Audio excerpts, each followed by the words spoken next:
Hello everyone, welcome back to our YouTube channel. तो आज की इस वीडियो में जो है हम डिस्कस करने वाले हैं अपना नेक्स्ट टॉपिक, जो कि है स्ट्रक्चरल आइसोमेरिज्म इन अल्कीन। ये बहुत ही ज़्यादा इंपॉर्टेंट टॉपिक है आइसोमेरिज्म। इससे जो है बहुत ज़्यादा क्वेश्चंस ऐसे भी पूछे जाते हैं।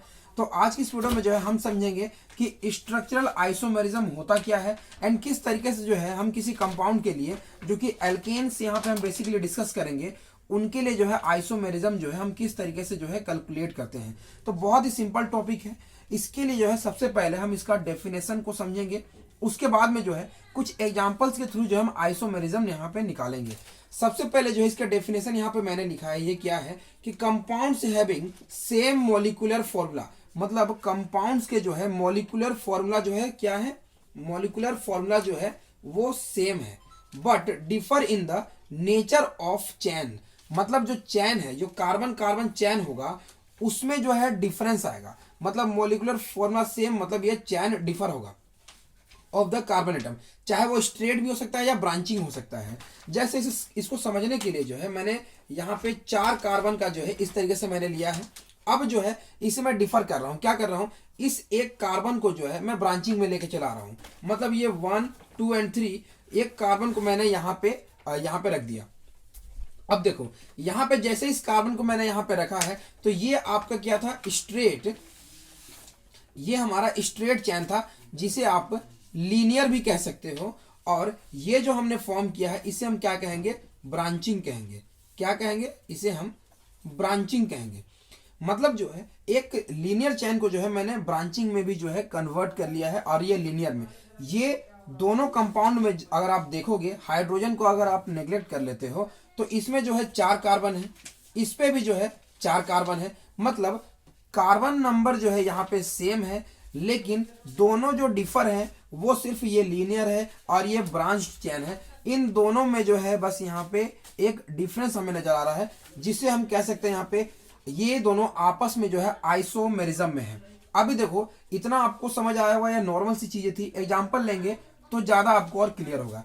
जैसे अभी हम यहाँ पे एग्जाम्पल लेते हैं एन ब्यूटेन का, ठीक है। अभी हम यहाँ पे एग्जाम्पल लेते हैं एन ब्यूटेन का। तो हम यहाँ पे लेंगे एन ब्यूटेन, या फिर ऐसा कहता हूं ब्यूटेन का एग्जाम्पल ले रहा हूं, ब्यूटेन। अब देखो ब्यूटेन में आपको पता है CnH2n+2 हो गया, ब्यूटेन में 4 हो गया, मतलब C4H, यहाँ पे क्या हो गया आपका 4 2 जा 8 + 10 H10। ये जो है आपका ब्यूटेन का मॉलिक्यूलर फॉर्मूला हो गया, जिसमें जो है आपका 4 कार्बन प्रेजेंट है। अब जो है इसे हम किस तरीके से रिप्रेजेंट कर सकते हैं, तो यहाँ पे सिंपल देखो, ये हम रिप्रेजेंट कर सकते हैं CH3 CH2 CH2 then CH3। पहली बार जो है हमने 4 कार्बन को जो है लीनियर चैन में दिखा दिया। अब जो है एक कार्बन को जो है मैं उठा करके जो है बीच वाले कार्बन पे रख रहा हूं। और लास्ट के वीडियो में जो है मैंने आपको एक और चीज बताया था एल्काइल ग्रुप के बारे में, कि कितने नंबर ऑफ जो डिफरेंट कार्बन प्रेजेंट होते हैं उसके थ्रू भी जो है आप यहाँ पे फॉर्म कर सकते हो। जैसे ये आपका 1 डिग्री है, ये आपका 2 डिग्री है, ये भी आपका 2 डिग्री है, ये आपका 1 डिग्री है। मतलब ये आपका फर्स्ट टाइम में लीनियर में प्रेजेंट है। अब इस 1 डिग्री वाले को जो मैं इस 2 डिग्री में रख सकता हूँ, लेकिन इसके थ्रू जो है यहाँ पे नहीं सॉल्व किया जाता है, इसीलिए इससे जो है आप अभी कंसिडर मत करो। यहाँ पे सिंपल देखो, इस चौथे वाले कार्बन को जो है मैं इस बीच वाले कार्बन पे रख रहा हूँ। तो ये हमारा क्या हो गया, CH3, देन यहाँ पे कार्बन पे हाइड्रोजन, देन यहाँ पे CH3 एंड यहाँ पे CH3। पहला जो फॉर्म किया है वो आपका है एन ब्यूटेन, यहाँ पे हमारा फॉर्म किया है, और इसका जो नेम हो गया ये हो गया आइसो ब्यूटेन। अब इन दोनों ही केसेस में अगर आप देखोगे तो यहाँ पे जो है 4 कार्बन प्रेजेंट है और 3 3 6 एंड यहाँ पे 10 हाइड्रोजन। सिमिलरली जो है यहाँ पे भी जो है आपके 10 हाइड्रोजन एंड 4 कार्बन प्रेजेंट है। मतलब ये दोनों जो स्ट्रक्चर है इन दोनों का जो है सेम मॉलिक्यूलर फॉर्मूला है, but differ in their structure. मतलब स्ट्रेट चैन भी हो सकता है या फिर जो है ब्रांचिंग, दोनों ही यहाँ पे हमारे पॉसिबल हो गए। अभी जो है हम अपना अगला एग्जांपल लेते हैं, जिसे जो है हम यहाँ पे आइसोमेरिज्म में समझेंगे, जो कि स्ट्रक्चरल आइसोमेरिज्म है। वो क्या है, पेंटेन का जो है एग्जांपल ले रहे हैं हम। पेंटेन का जो है हम यहाँ पे एग्जांपल ले रहे हैं। पेंटेन का क्या हो जाएगा, यहाँ पे हो जाएगा C5H12 हो जाएगा, ठीक है। अब देखो इससे जो हम दो तरीके से कितने तरीके से रिप्रेजेंट कर सकते हैं वो देखते हैं। मतलब ये पहला हो गया CH3, then CH2, then CH2, then CH2 and यहाँ पे CH3। यहाँ पे अगर आप देखो तो 1 2 3 4 5 कार्बन हमने लीनियर चेन में रिप्रेजेंट कर लिया। इसे हम कहेंगे N पेंटेन कहेंगे। इसे क्या कहेंगे? सिंपली हम N पेंटेन कहेंगे। दूसरा किस तरीके से रिप्रेजेंट कर सकते हैं? एक कार्बन को जो है उठा करके जो है मैं यहाँ पे कहीं पे भी रख दे रहा हूं। जैसे देखो ये 1, ये 2 3 4 5 कार्बन हो गया। तो देखो अगर 4 पे रखूंगा तो सेम ही चीज बनेगा, रख या तो 2 पे सकता हूं या 3 पे सकता हूं।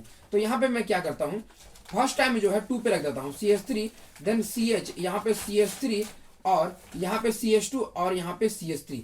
इसका जो नेम हो जाएगा वो हो जाएगा आपका 2 मिथाइल, आयुपैक नेम लिख रहा हूं, 2 मिथाइल ब्यूटेन इसका नेम हो गया। अब देखो दोनों का मोलिकुलर फॉर्मूला सेम है बट यहाँ पे जो है डिफर है। अब देखो एक पॉसिबिलिटीज ये हो सकता है कि इस वाले मिथाइल को मैं इस कार्बन पे रख दूं, लेकिन अगर आप देखो रख के देख लो यहाँ पे, इसे मैं यहाँ पे मिटा रहा हूं और यहाँ पे मैंने CH3 रख दिया। अभी देखो इसका नेम भी जो है यहाँ पे आपका सेम ही रहने वाला है। मतलब ये दोनों कार्बन जो है आपस में इक्विवेलेंट है, तो मैं यहाँ रखूं या यहाँ रखूं दोनों ही सेम बात है। मतलब ये एक ही आइसोमेरिज्म यहाँ पे पहला यहाँ पे पॉसिबल है।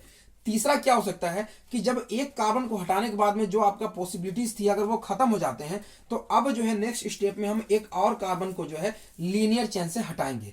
वो कैसे करेंगे? इस कार्बन को अब मैं हटाता हूं, मैं क्या करता हूं, देखो यहाँ पे 3 कार्बन बचेंगे क्योंकि हमने यहाँ पे एक कार्बन को हटा दिया है। तो ये हमारा CH3, देन ये कार्बन, देन हमारा CH3 और यहाँ पे हमारा CH3 हो गया। अब देखो इस कार्बन को मैंने हटाया है, इस कार्बन को अब मैं यहाँ पे रख दे रहा हूं, ये हो गया CH3। तो यहाँ पे इसका नेम हो जाएगा 2,2 डाइमिथाइल प्रोपेन। इसका जो नेम हो गया वो हो गया 2,2 डाइमिथाइल प्रोपेन नेम हो गया। अब देखो इस वाले मिथाइल ग्रुप को जो है मैंने इस कार्बन से हटा करके जो है यहां पे भी रख सकता था, यहां पे भी रख सकता था और यहां पे भी रख सकता था। यहां रखोगे तो सेम ही कंपाउंड फॉर्म करेगा जो कि यहां पे फॉर्म किया है। इसीलिए पॉसिबिलिटी जो है हमारा ये बीच वाला पॉसिबल है, तो हमारा ये कंपाउंड फॉर्म हो गया। इन तीनों ही स्ट्रक्चर में देखोगे तो सेम मॉलिक्यूलर फॉर्मूला है, बट जो स्ट्रक्चर का जो अरेंजमेंट है वो डिफर है। और ये तीन जो है आपस में आइसोमेरिज्म में है, जो कि हमने यहाँ पे फॉर्म किया। मतलब पेंटेन के जो है टोटल यहाँ पे 3 आइसोमेरिज्म जो है यहाँ पे पॉसिबल हो सकते थे। अब जो है हम यहाँ पे बात करने वाले हैं हेक्सेन का। हेक्सेन के जो है क्या क्या आइसोमेरिज्म पॉसिबल हो सकते हैं, इसके थोड़े से ज्यादा होंगे लेकिन ये इंपॉर्टेंट भी है। आपको एग्जामिनेशंस में जो है बेसिकली हेक्सेन के जो है पूछे जाते हैं अधिकतर टाइम में। जैसे हमने यहाँ पे लिख लिया C6H14, ये हमारा हो गया हेक्सेन। अब जो है इसका हम पॉसिबिलिटी जो है चेक करते हैं। पहले क्या हो गया, 6 कार्बन हो गया, मतलब ये हो गया CH3, CH2, CH2, then CH2, then CH2 और ये CH3। ये जो है पहला हमारा पॉसिबल हो गया। अब दूसरे स्टेप में क्या करेंगे, इस कार्बन को हटा करके जो है हम इनमें से कहीं पर रख देंगे। मतलब ये CH3, देन ये CH और यहाँ पे हमने CH3 कर दिया, then CH2, then CH2, then हमारा ये CH3 हो गया। मतलब अब जो है हमने एक कार्बन को हटा के यहाँ पे रख दिया है। अब देखो दूसरा पॉसिबिलिटी चेक करते हैं, क्या इससे जो है हम इन दोनों कार्बन पे क्या रख सकते हैं। तो अभी अगला यहाँ पे मैं क्या करता हूँ, नेक्स्ट स्टेप में जो है इस कार्बन के ऊपर मैं इसे रखता हूँ। मतलब ये CH3, CH2, देन यहाँ पे CH पे जो है CH3, देन यहाँ पे CH2, देन CH3। पहला का नेम क्या हो गया, ये हो गया N हेक्सेन, इसका जो है नेम हो गया।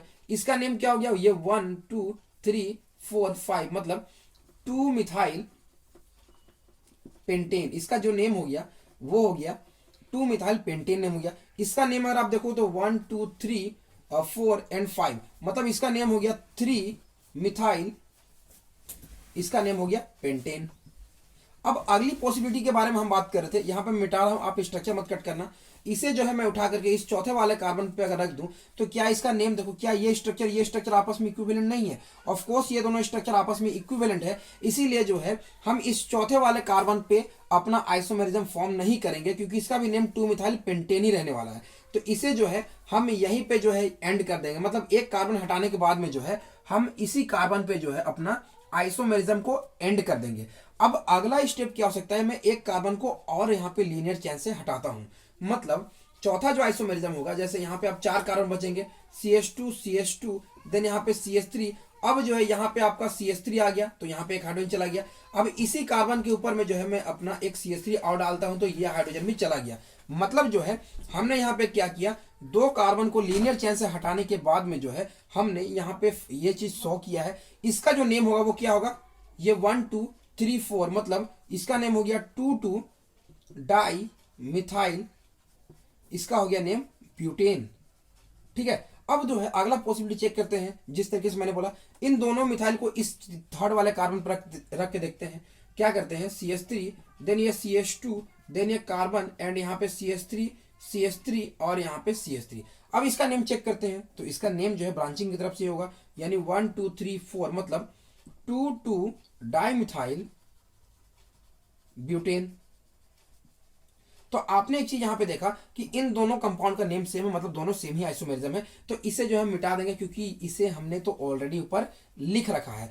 अब नेक्स्ट पॉसिबिलिटी चेक करते हैं, वो क्या है कि इन दोनों मिथाइल को अलग अलग कार्बन पर रखते हैं। मतलब CH3, देन यहाँ पे CH और यहाँ पे हमने CH3 कर लिया, और ये CH3 और यहाँ पे हमने CH3 कर लिया, देन यहाँ पे CH3 कर लिया।